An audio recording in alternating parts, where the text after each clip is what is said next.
Hello everyone, welcome to my channel. আজকে ওবিজির একটা important topic, এপিএইচের একটা ইম্পর্টেন্ট টপিক প্লাসেন্টা প্রিভিয়া নিয়ে আমরা ডিসকাস করব। ফার্স্ট জেনে নেব অ্যান্টিপার্টাম হেমারেজ এর ডেফিনিশনটা কী। যদি জেনিটাল ট্র্যাক্ট থেকে বা within the genital tract 28th week of প্রেগনেন্সির পর থেকে কোনো ব্লিডিং শুরু হয়, বাট মনে রাখতে হবে সেটা যেন before the birth of baby বার্থের আগে হয়, তাহলে সেটাকে আমরা অ্যান্টিপার্টাম হেমারেজ বলবো। তাহলে কি হবে? 28th উইক অফ প্রেগনেন্সির পরে হবে and before the birth of the baby হবে। ব্লিডিংটা কীরকম হবে? Within the genital tract or from the genital tract. দেখে নিই একবার ডেফিনিশনটা। It is defined as the bleeding from or into the genital tract after the 28th week of pregnancy but before the birth of the baby. This is the definition of antepartum hemorrhage. Next, coming to today's topic, that is placenta previa. তো আমরা generally জেনেই যাই যে previa এই কথাটার মানেটা কি? লো lying placenta, মানে প্লাসেন্টার যেই পোর্শনে অরিজিনালি থাকার কথা সেটা নয়, অনেকটা নিচের দিকে, একদম আমাদের যে অস আছে অসের কাছাকাছি যদি প্লাসেন্টা চলে যায় তখন আমরা সেটাকে বলি প্লাসেন্টা প্রিভিয়া। তো এর সায়েন্টিফিক ডেফিনিশনটা দেখি। when the placenta is implanted partially or completely over the lower uterine segment is called placenta previa. কখনো সেটা কমপ্লিট হতে পারে বা পার্শিয়ালিও হতে পারে। এবার এই কমপ্লিট না পার্শিয়াল এগুলোর ওপর ডিপেন্ড করে ডিফারেন্ট ডিগ্রিজ অফ প্রিভিয়া আছে, সেটা আমরা ডিসকাস করব। তাহলে বেসিক্যালি কি প্লাসেন্টা প্রিভিয়া? মানে হচ্ছে low lying placenta. Now coming to the causes of antepartum haemorrhage, এটা আমরা একটু দেখে নিই কী কী কজ আছে অ্যান্টিপার্টাম হেমারেজের। ফার্স্ট দুটো হচ্ছে যেটা আমরা জানি ম্যাক্সিমাম কজ, লাইক 70%ই হচ্ছে এই দুটো, placenta previa and abruptio placenta. Second হচ্ছে ফলস এপিএইচ হতে পারে, like cervical polyps, cervical varicosities যদি থাকে তাহলে APH, that may lead to APH. And unexplained some কজেসও আছে, সেটাও কিছুটা আছে, বাট সব থেকে ওয়ার্নিং, অ্যালার্মিং এবং সব থেকে কমন হচ্ছে এই প্রিভিয়া অ্যান্ড অ্যাব্রাপশিও প্লাসেন্টা। তার মধ্যে about 1/3 of APH is due to placenta previa, মানে মোটামুটি অ্যাব্রাপশিও আর প্রিভিয়া দুটোই মোটামুটি 35%-এর কাছাকাছি হয়, বাট ওই জন্যই বলা হচ্ছে 1/3 of the APH. Next coming to the risk factor, কী কী রিস্ক ফ্যাক্টর আছে, কেন হচ্ছে এপিএইচ, মানে কাদের জন্য বেশি দেখা যায়। ফার্স্ট হচ্ছে মাল্টিপ্যারিটি, যদি রিপিটেড প্রেগনেন্সি হতে থাকে তখন আমরা গ্র্যান্ড মাল্টিপেরা কখন বলি? যদি 5-এর বেশি হয় তাহলে সেই ক্ষেত্রে আমরা বলি গ্র্যান্ড মাল্টিপেরা। তো এই ক্ষেত্রে মাল্টিপল প্রেগনেন্সির ক্ষেত্রেও কিন্তু এটা একটা রিস্ক ফ্যাক্টর। সেকেন্ড হচ্ছে ম্যাটার্নাল এজ, আমরা সবাই জানি 30-র পর থেকেই বেসিক্যালি হচ্ছে একটা রিস্ক ফ্যাক্টর থেকেই যায়। 35 ইয়ার্সের পর আমরা যখনই বলি এল্ডারলি প্রাইম মাদার, তো সেইখানেও কিন্তু এটাও কিন্তু একটা ফ্যাক্টর অবশ্যই। যত মাদারের এজ বেশি হবে তত প্রিভিয়ার রিস্কটা বেড়ে যায়। নেক্সট রেস, এশিয়ান ওমেনদের ক্ষেত্রে কিন্তু প্লাসেন্টা প্রিভিয়া রিস্ক বেশি থাকে। আমরা তো এশিয়ান, তো আমাদের এই দেশে কিন্তু প্লাসেন্টা প্রিভিয়া অনেক। সাম ম্যাটার্নাল ফ্যাক্টরসও আছে। প্রেজেন্স অফ ইউটেরিয়ান স্কার, অবশ্যই কিছু যদি ইউটেরিয়ান স্কার থেকে যায়, এটা অনেক ক্ষেত্রেই হয় যে প্রিভিয়াস কোনো প্রেগনেন্সির জন্য হতে পারে, লাইক প্রিভিয়াস একটা সি সেকশন হয়েছিল সেটার জন্য থাকতে পারে, আরও কিছু রিজন থাকতে পারে, যার মধ্যে একটা কমন হচ্ছে প্রিভিয়াস কোনো প্রেগনেন্সি, সেটা হয়তো কিউরেটেজ করা হয়েছে বা ডিএনডি করা হয়েছে। যদি এরকম হয় তাহলেও কিন্তু অনেক সময় ডিএনসি এর ক্ষেত্রেও কিন্তু এগুলো দেখতে পাওয়া যায়। নেক্সট প্রিয়ার কিউরেটেজ, যেটা আমি বললাম, আবার অনেক সময় একটা স্ক্রেপিংও করা হতে পারে ইউটেরাসে কোনো স্যাম্পল কালেকশনের জন্য, সেটাও কিন্তু একটা রিজন, বড় রিজন। প্রিয়ার প্লাসেন্টা প্রিভিয়া, যাদের রেকারেন্ট এই প্লাসেন্টা প্রিভিয়ার হিস্ট্রি আছে তাদের এটা হতে পারে। মাল্টিপল প্রেগনেন্সির জন্য একটা বড় রিজন হচ্ছে যেহেতু টুইন বেবি থাকে, তো সেই ক্ষেত্রে কি হয়, এই টুইন বেবি মানেই কিন্তু প্লাসেন্টার সাইজ কম্পারেটিভলি একটু বিগার হয় দ্যান নর্মাল, তো সেই জন্য অনেক সময় লো লাইং হয়ে যায় যেহেতু সাইজটা বড়। প্লাসেন্টার সাইজ অ্যান্ড অ্যাবনর্মালিটি, সাকসেঞ্চুরিয়াটা থাকতে পারে, লাইক যদি কোনো এক্সট্রা লোব থাকে সেই ক্ষেত্রেও কিন্তু এইটা অনেক সময় হচ্ছে লো লাইং হয়ে যায়। Smoking, it's a big factor. Smoking যদি মাদার করে তাহলে সেই ক্ষেত্রে কিন্তু অক্সিজেনের যে ডেফিসিয়েন্সিটা সেইটাকে কম, লাইক কার্বন মনোক্সাইডটা বাড়ছে, সেখানে অক্সিজেনের ডেফিসিয়েন্সিটাকে ওভারকাম করবার জন্য কিন্তু প্লাসেন্টার সাইজটা বড় হয়ে যায়, যাতে কিনা অক্সিজেনের যে ডেপ্রিভেশনটা সেটা কমে। So this is the image. First হচ্ছে নর্মাল প্লাসেন্টা, দেখো কীরকম থাকা উচিত, অ্যান্ড সেকেন্ডটা হচ্ছে লো লাইং প্লাসেন্টা। এখানে ভালো করে দেখো, যেখানে সার্ভিক্স মার্ক করা আছে সেখানে কিন্তু প্লাসেন্টাটার এমন অবস্থা যে সেখানে দেখা যাচ্ছে এই যে এরিয়াটা সার্ভিক্স, আর এই যে প্লাসেন্টাটা পুরোটাই কিন্তু সার্ভাইকাল যে এরিয়া আছে সেটাকে পুরো কভার করে দিয়েছে। Next, degrees of placenta previa. এবার এই যে ডিগ্রিজ, এগুলো ভীষণ ইম্পর্টেন্ট, এখান থেকে প্রচুর কোয়েশ্চেন আসে, কনসেপ্ট ডেভেলপিংয়ের জন্য দরকার, সিঙ্গেল লাইনার তো আসেই। Type 1 that is the low lying placenta. এই ইমেজটা দেখো, টাইপ 1-এর যে ইমেজ আছে সেই টাইপ 1-এর ইমেজে কি বলছে, এখানটাতে দেখো প্লাসেন্টাটা কিন্তু, এইটা যদি আমার অস হয়, প্লাসেন্টা কিন্তু অসটাকে টাচ করেনি। এটা যদি প্লাসেন্টার এজ হয়, একদম লাস্ট বর্ডার, সেটা কিন্তু অসকে টাচ করে নেই বা অসের কাছাকাছি নেই। লো লাইন তো ডেফিনেটলি, বাট অসকে কভার করার কোনো জায়গাই নেই। এটা এখানে হচ্ছে টাইপ 1 মানে সেইটাই। কি, the major part of the placenta is attach to the upper segment. এটাতে দেখো ম্যাক্সিমাম পার্টটাই আপার সেগমেন্টেই আছে। And only the lower margin, এই যে lower margin encroaches onto the lower segment but does not reach the internal os. এইটা যদি আমার অস হয়ে থাকে, এই এরিয়াটা যদি আমার অস হয়ে থাকে, এ কিন্তু টাচ করছে না, কখনো কিন্তু অসের কাছাকাছি যাচ্ছে না, definitely low lying. But measure পার্টটা উপরের দিকে আছে, নিচের পার্টটা আছে কিন্তু অসের দিকে, কিন্তু অসকে কখনো টাচ করছে না, সেটা হচ্ছে আমার টাইপ 1 বা লো লাইং প্লাসেন্টা। এই যে এখানে আমি আর একটা ইমেজ দেখো, সেখানে এটাকে ভালো করে লাইক বোঝানোর জন্য বলে দিচ্ছে, এই যে এটা যদি টোটালটা আমার অস হয়, প্লাসেন্টা এইরকম জায়গাটুকুতে আছে। নেক্সট আমি চলে যাচ্ছি টাইপ 2 প্লাসেন্টা প্রিভিয়াতে। টাইপ 2টাকে আমরা বলি মার্জিনাল। এই কথাটা কি, মার্জিনাল, মার্জিন মানে কি বোঝা যাচ্ছে, মার্জিন মানে বোঝা যাচ্ছে কিন্তু মার্জিন অবধি প্লাসেন্টা চলে এসেছে। এখানে যদি ছবি দেখো, এই ছবিটাতে দেখো, এটাতে কি হয়, কভার করবে না, কখনোই কিন্তু অসটাকে কভার করছে না, কিন্তু মার্জিন অবধি চলে এসেছে। এই যে মার্জিন অবধি এসেছে, ঠিক আছে, কিন্তু কভার করছে না। এই ছবিটাতেও দেখো এসেছে, অনেকটা কভার, মানে কিন্তু পুরোপুরিভাবে কভার করছে না, মার্জিন অবধি চলে এসছে। এটা হচ্ছে আমার টাইপ 2। লাস্ট ছবিটাতে দেখো মার্জিন অবধি আসবেই না, এই যে এর মার্জিন অবধি এখন এসে পৌঁছায়নি। সেকেন্ড ছবিটাতে কিন্তু মার্জিন অবধি চলে এসেছে বাট কভার করছে না। এবার চলে আসছে আমি থার্ডটা, লাইক আচ্ছা, এবার এখানে একটা কথা বলার আছে, টাইপ 2-এর পস্টেরিয়ার প্লাসেন্টা প্রিভিয়া আছে, টাইপ 2B-ও বলা হয় অনেক সময়। তো এই পস্টেরিয়ার যেটা, সেটাকে কিন্তু আমরা বলি ডেঞ্জারাস প্লাসেন্টা প্রিভিয়া, এটা আমাদের মনে রাখতে হবে। টাইপ 1 যদি হয় সেটা কিন্তু অনেক ক্ষেত্রেই সেফ। টাইপ 2-এরও অ্যান্টেরিয়ার যদি হয় তাহলেও কিন্তু অনেক সময় নর্মাল ডেলিভারি করতে বলা হয়, এটা পরে বলছি। কিন্তু টাইপ 2B যেটা বা টাইপ 2 পস্টেরিয়ার যেটা, সেটাকে আমরা বলি ডেঞ্জারাস প্লাসেন্টা প্রিভিয়া। এটা কোয়েশ্চেনে আসে, রিপিটেডলি এসেছে। Next, type 3 placenta previa. Type 3-তে কী হবে, placenta covers the internal os partially, it covers the os but when it is closed, covers the os when it is closed but does not entirely do so when it is fully dilated। এখানে দেখো কি বলছে, normal অবস্থায় কিন্তু completely cover করে আছে, but যখন অস ওপেন হয়ে যাচ্ছে, যখন ক্লোজ আছে অস, তখন কিন্তু কমপ্লিটলি কভার করেছে, বাট যখন অস ওপেন আছে, লাইক অস যখন ক্লোজ, তখন এ কমপ্লিটলি কভার করেছে, বাট যখন ডায়ালেটেড হয়ে গেছে অসটা, তখন কিন্তু এই অবস্থা, লাইক তখন কিন্তু দেখো মাঝে একটা গ্যাপ আছে, মানে তখন কিন্তু এন্টায়ারলি কভার করতে পারছে না, ফুললি ডায়ালেটেড অবস্থায় এন্টায়ারলি কভার করতে পারবে না, বাট যখন ক্লোজ আছে, যখন ডায়ালেটেড নয়, তখন কিন্তু কভার করবে। এটা হচ্ছে টাইপ 3। নেক্সট চলে আসছি আমি type 4 placenta previa.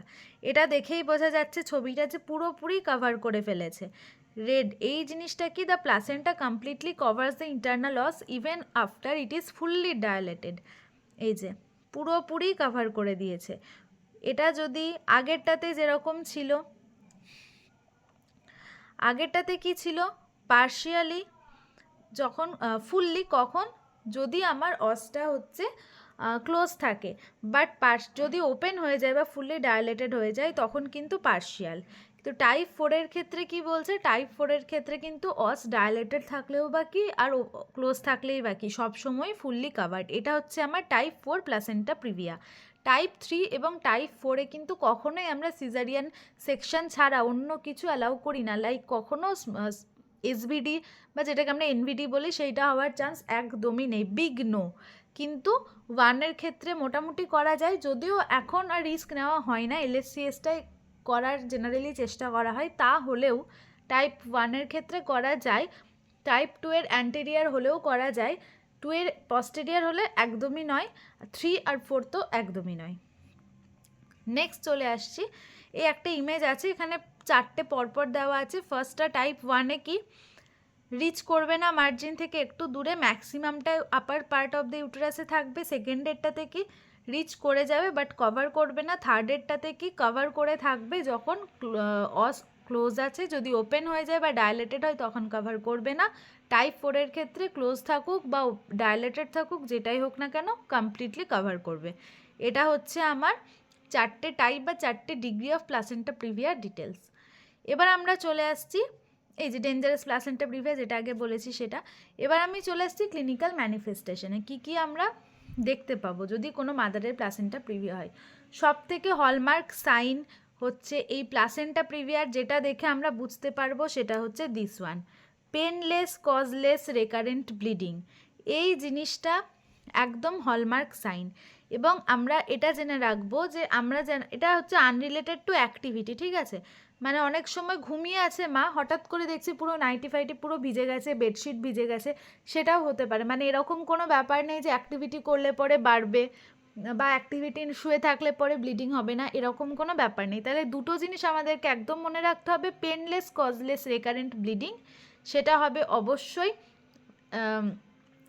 Placenta previa. তার সঙ্গে সেখানে কি থাকতে পারে, সাডেন অনসেট থাকতে পারে, earlier bleeding more likely to occur in the advance stages. এটাও একটা ব্যাপার, যদি সাপোজ টাইপ 1 বা 2-এর ক্ষেত্রে কিন্তু প্রথম দিকে ব্লিডিং হয় না, একটু পরের দিকে, যখন একটু পরের দিকেই হয়, কিন্তু 3 বা 4-এর ক্ষেত্রে কিন্তু দেখতে পাওয়া যায় এই ব্লিডিংটা অনেক আর্লি স্টেজেই স্টার্ট হয়ে গেছে। ব্লিডিং আনরিলেটেড উইথ অ্যাক্টিভিটি আগেই বলেছি।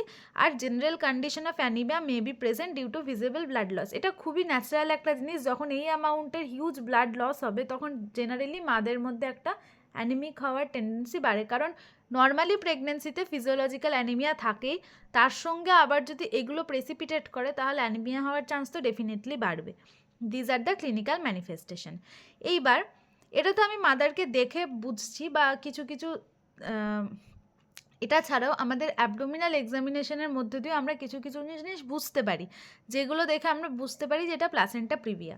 সেগুলো কি, ফার্স্ট হচ্ছে size of uterus is proportionate to POG. এই পয়েন্টটা একদম মনে রাখতে হবে, এখান থেকে প্রচুর এমসিকিউ দেয়। এই যে size of uterus proportionate to POG, এটা কি ডিজিজ দিতেই পারে, অ্যাব্রাপশিও প্রিভিয়া, এরকম নানা রকম কিছু, এটা আমাদেরকে মনে রাখতে হবে। তার সঙ্গে হচ্ছে uterus feels relaxed, soft, no areas of tenderness, কোনো রকম টেন্ডারনেস থাকে না। যখনই আমরা এই প্লাসেন্টা প্রিভিয়ার মাদারদের অ্যাবডোমিনাল আমরা এক্সামিন করব তখন কিন্তু কখনোই কোনো রকম টেন্ডারনেস পাবো না। Head of foetus is floating in contrast to POG. এখানে কি হয় না, কন্টিনিউয়াসলি এই হেডের কিন্তু একটা মানে ফ্লোটিং ব্যাপারটা থাকে এখানে। হ্যাঁ, আমরা যেরকম বলি যে চেঞ্জিং লাইটটা একটা টাইমের পর আর হয় না, কিন্তু এখানে সেটা নয়, অনেক দিন হয়। আর স্টল ওর দি সাইন, এটা ভীষণ একটা ইম্পর্টেন্ট, এটা থেকে প্রচুর কোশ্চেন দেয়। স্টল ওর দি সাইন কোন ডিজিজে দেখা যায় বা এটা থেকে জিজ্ঞেসও করে এটা কি। এটা হচ্ছে অ্যাকচুয়ালি আমরা যদি যে প্রেজেন্টিং পার্টটা, যদি হেড প্রেজেন্টিং পার্ট হয় সেটাকে যদি আমরা পেলভিক গার্ডেলের মধ্যে পুশ করি তাহলে আমরা সঙ্গে সঙ্গে দেখব ফিটাল হার্ট সাউন্ড যেটা বা এফএইচআর যেটা, সেটা একটু কমে যাচ্ছে, একটু আস্তে হয়ে যাচ্ছে, স্লোয়েনিং হচ্ছে। তারপর আবার যখন আমরা ছেড়ে দেব তখন নর্মাল হয়ে যাবে সেটা, এটাকে আমরা বলি Stallworthy the sign. Next আমরা কি দেখব, নেক্সট আমরা কি করব সেটা হচ্ছে ভালভাল এক্সামিনেশন। সেটা হচ্ছে blood is bright red and PV. আচ্ছা, এটা খুব ভালো করে মনে রাখতে হবে। আমরা কি করে বুঝবো যে প্লাসেন্টা প্রিভিয়া, সেটা হচ্ছে ব্লাডটা কিন্তু ব্রাইট রেড হবে। তার সঙ্গে আমরা কিন্তু কখনোই, যদি আমরা সন্দেহ করি 1%ও সন্দেহ থাকে যেটা প্লাসেন্টা প্রিভিয়া, তাহলে আমরা কখনোই পিভিই করব না, পিভিই করা যাবে না। It is strictly contraindicated in case of placental previa. এবার আমরা একবার দেখে নিই ক্লিনিক্যাল ম্যানিফেস্টেশনের মধ্যে তাহলে কী কী হবে। পেনলেস কজলেস রেকারেন্ট ব্লিডিং হবে, এই ব্লিডিংটা হবে আনরিলেটেড টু দ্য অ্যাক্টিভিটি, আর অ্যানিমিয়া মে বি প্রেজেন্ট। তার সঙ্গে আমরা যদি অ্যাবডোমেন প্যালপেট করি তাহলে কি হবে, পিওজির সঙ্গে প্রপোর্শনেট হবে, কোনো টেন্ডারনেস থাকবে না, কোনো হার্ডনেস কিছু থাকবে না, স্টলজি সাইন প্রেজেন্ট থাকবে। আর ভালভাল এক্সামিনেশন আমরা কি পাবো, ব্লাড যেটা হচ্ছে সেটা কিন্তু ব্রাইট রেড হবে। আর আমরা মনে রাখবো কখনোই আমরা এই পেশেন্টের এই মাদারের পিভি করব না। নেক্সট কী কী কমপ্লিকেশান ডেভেলপ করতে পারে, এবার এই কমপ্লিকেশান কিন্তু মাদারের আছে, ফিটাসের আছে, ডিফারেন্ট আছে। তাহলে আমরা ফার্স্ট দেখব মাদারের কী কী কমপ্লিকেশান হচ্ছে। কমপ্লিকেশান কখন, during the pregnancy, during labour এবং ডিউরিং পোস্টপার্টাম পিরিয়ড। 3 ধরনের কমপ্লিকেশান মাদারের মধ্যে অ্যারাইজ করতে পারে। তাহলে এবার একটা একটা করে আমরা দেখে নিই।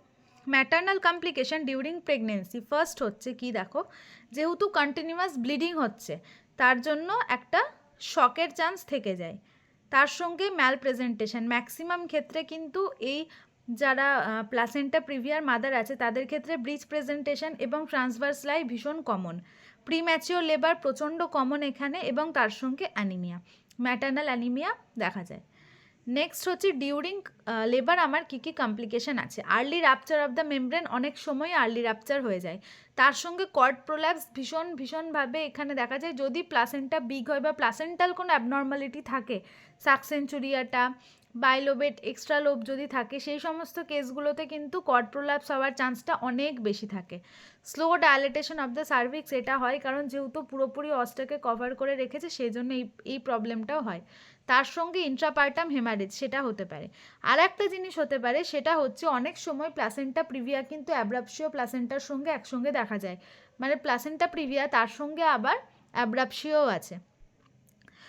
Increased incidence of operative interference, এটা তো আমরা সবাই জানি যে এই ক্ষেত্রে কিন্তু আমাদের সিজারিয়ান সেকশন করবার প্রবণতাটা অনেকটা বেশি, কারণ ওটাই বেশি সেফ। তো সেই অপারেটিভ প্রসিডিওরের আবার নিজেরই অনেক রকম সাইড এফেক্ট আছে, সেই জন্য এটা একটা কমপ্লিকেশান ইন ফিউচার ডেভেলপ করতে পারে। তার সঙ্গে পোস্টপার্টাম হেমারেজ আছে, কারণ অনেক সময় প্লাসেন্টা প্রিভিয়াতে দেখা যায় এই প্লাসেন্টাটা মরবিডলি অ্যাডহেয়ারেন্ট, লাইক প্লাসেন্টা অ্যাক্রিটা বা পারক্রিটা বা ইনক্রিটা। তো সেটা যদি হয় তাহলে পোস্টপার্টাম হেমারেজ হওয়ার চান্স অনেক অনেক অনেক বেশি। এবার এই যে মরবিডলি অ্যাডহেয়ারেন্ট প্লাসেন্টা, এটা একটা ডিটেল ভিডিও আমি ডেফিনেটলি বানাবো, সেটা আমি নেক্সট ভিডিওতে বলে দেবো।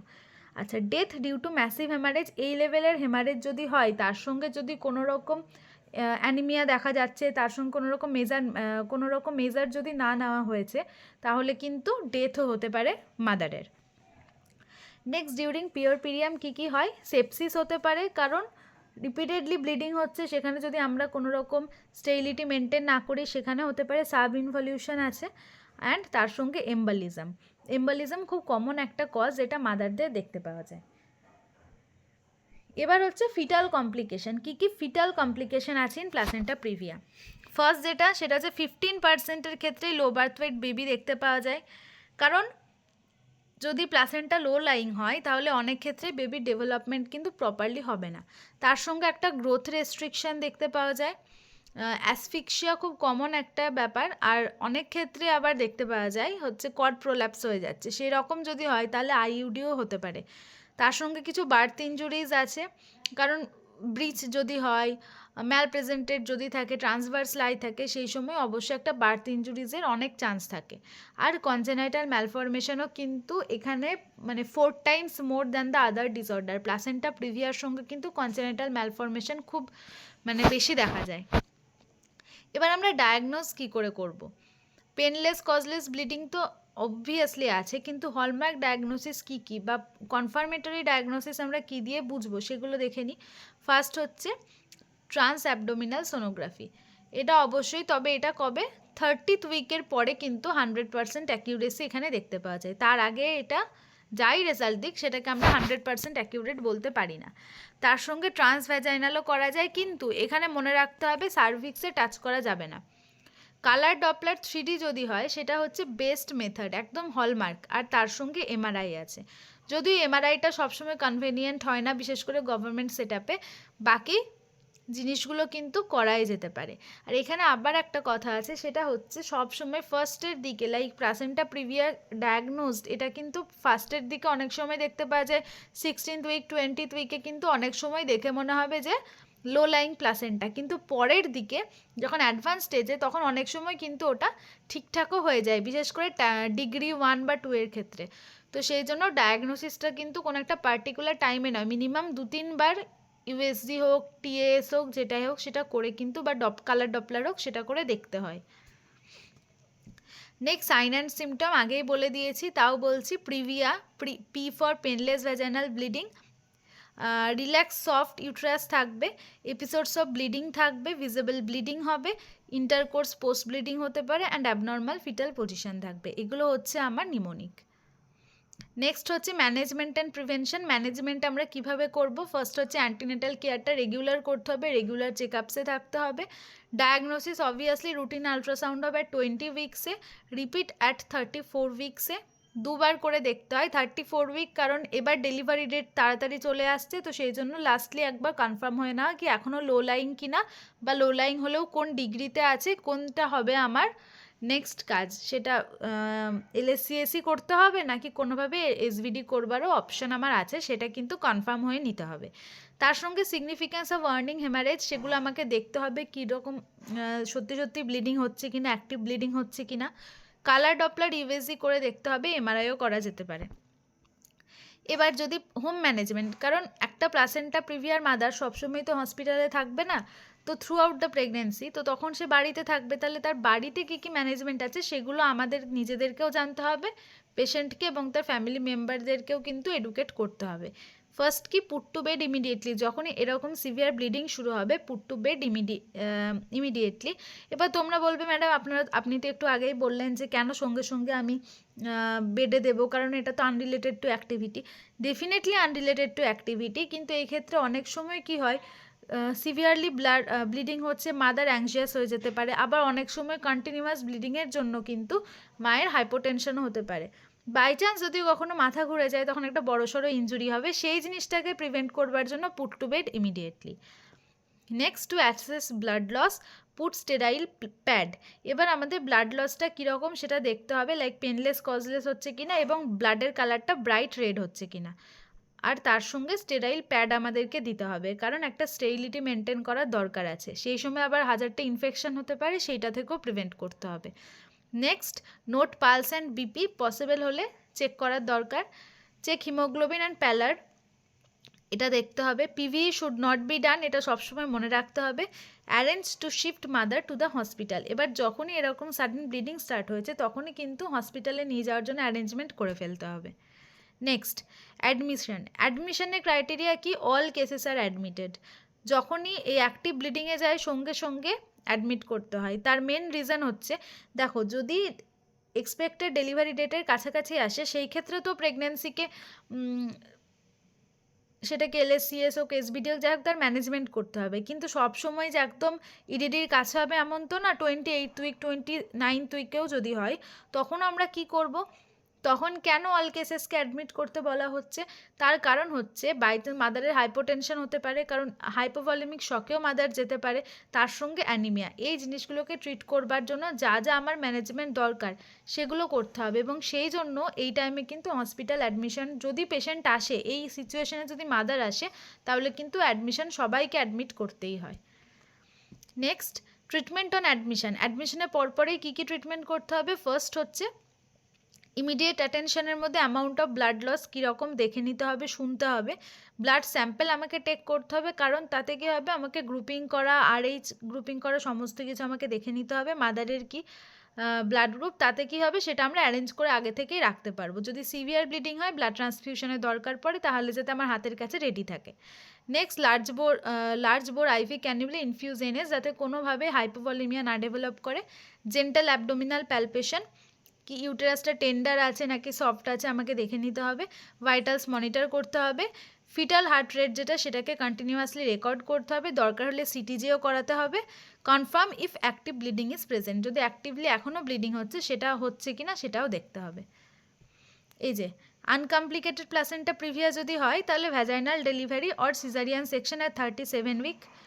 যদি প্লাসেন্টা প্রিভিয়ার সঙ্গে হেভি ব্লিডিং হতেই থাকে, কন্টিনিউয়াসলি অ্যাক্টিভ ব্লিডিং হচ্ছে, তখন কিন্তু 37 উইকের কম হলে পরেও আমাদেরকে সিজারিয়ান সেকশন করার জন্য প্রিপেয়ার হতে হবে।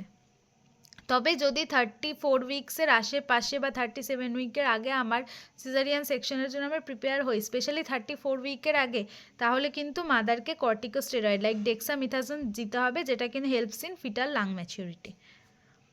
Next, expectant management up to 37 week. এই ম্যানেজমেন্টটা কিন্তু 37 উইকের মধ্যেই করা হয়। যদি মাদার আসে যা 37 উইক পেরিয়ে গেছে এবং তার এই প্রবলেমগুলো এখন হচ্ছে, তখন সঙ্গে সঙ্গে এলএসটিএস করে দেওয়া হয়, কারণ 37 উইক মানে ফিটালে লাং ম্যাচুরিটি অলমোস্ট হয়ে গেছে, ফিটাস যথেষ্ট ভায়াবেল, তাকে শুধু শুধু প্রেগনেন্সিটাকে কন্টিনিউ করে আর রিস্ক নিয়ে দরকার নেই, তার থেকে বেটার এলএসটিএস করে দেওয়া। এবার যদি 37 উইকের মধ্যে থাকে তাহলে আমরা কী কী ম্যানেজমেন্ট করব। Availability of blood for transfusion আগেই বলেছি, ফেসিলিটেট ফর এলএসসিএ সমস্ত কিছু রেডি করতে হবে, মাদার্স গুড হেলথ, হিমোগ্লোবিন 10 গ্রাম পার ডে, এটা যেন আমরা মেনটেন করি, সিটিজি মনিটরিং করতে হবে, মাদারকে বেড রেস্ট দিতে হবে, হিমোগ্লোবিন হিমাটোক্রিট কন্টিনিউয়াসলি মনিটরিং রাখতে হবে, এবং কোনো রকম অ্যাক্টিভ ব্লিডিং হচ্ছে কিনা সেটা আমাদেরকে দেখতে হবে। Generally LSCS is recommended for placenta previa 3-4 ডিগ্রিতে তো একদম, কিন্তু 1 ডিগ্রিতে অনেক সময় এসভিডি করা হয়, তবে এগুলো সব থিওরিটিক্যালি, প্র্যাকটিক্যালি এই রিস্ক এখনকার দিনে অন্তত আর নেওয়ার চেষ্টা করা হয় না। Next, active management delivery. Active ম্যানেজমেন্টটা কি, সেই সময় আমার লেবার ইন্ডিউসও হয়ে যেতে পারে, কারণ যাদের প্লাসেন্টা প্রিভিয়া আছে তাদের মধ্যে কিন্তু প্রিটার্ম লেবারের একটা চান্স থেকেই যায়। ব্লিডিং কন্টিনিউয়াস, যদি ব্লিডিং কন্টিনিউ করে লেবার স্টার্ট হয়ে গেছে, আর যদি আবার অনেক সময় দেখা গেল যে লেবারও স্টার্ট হয়নি, ব্লিডিংও নেই, কিছুই নেই, কিন্তু ফিটাসের যে এফএইচআর সেটা কিন্তু ফ্ল্যাকচুয়েট করছে বা নন রিঅ্যাসিওরিং, এরকম যদি হয়ে যায় তাহলেও কিন্তু সঙ্গে সঙ্গে আমাকে এলএসসিএসের জন্য প্রিপেয়ার করতে হবে। তার সঙ্গে এবার অ্যাক্টিভ ম্যানেজমেন্ট আর একটা কী করতে হবে, dexamethasone should be started if POG is less than 34 week. So this is all about today's video. Thank you everyone. যদি ভালো লাগে আমার চ্যানেলটাকে লাইক, শেয়ার আর সাবস্ক্রাইব করে দেবে। Thank you all.